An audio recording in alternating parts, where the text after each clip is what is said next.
These are the Yuto Dunks, just the purple SB box. I got a size 12. I did get lucky to win the raffle to buy these at my local skate shop. I paid $149 with tax. LA County is steep. Let's open these up.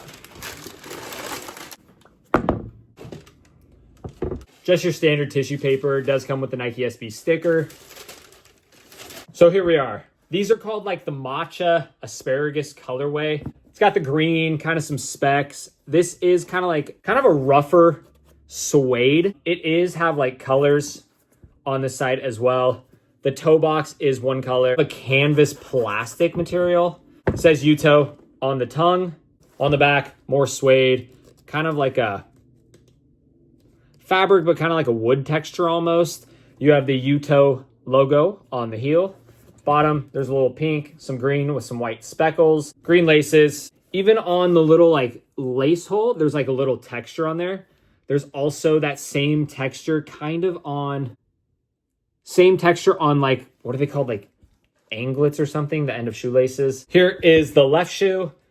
Everything seems to be about the same texture, same color on the toe, same speckles, green sole with pink, same white speckles, Yuto on the tongue. The Yuto logo is on the back. There are the different laces. So we have pink and kind of like almost like canvas khaki color. Inside there is suede. So that's pretty cool. Big fan of suede on sneakers. Let's get the sole. Let's check out that sole.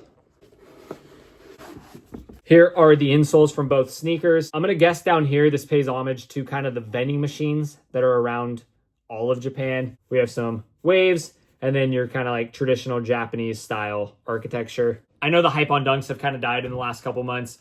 These aren't going for much over retail. I think right now they're about in the 200, 210 range. Let me know in the comments if you guys were able to pick these up. Also got the matching Nike SB shirt. I've had this came out like a couple months before the shoe. I'll show you the back. You get a large and I'm like swimming in it. Nike SB shirts run pretty big.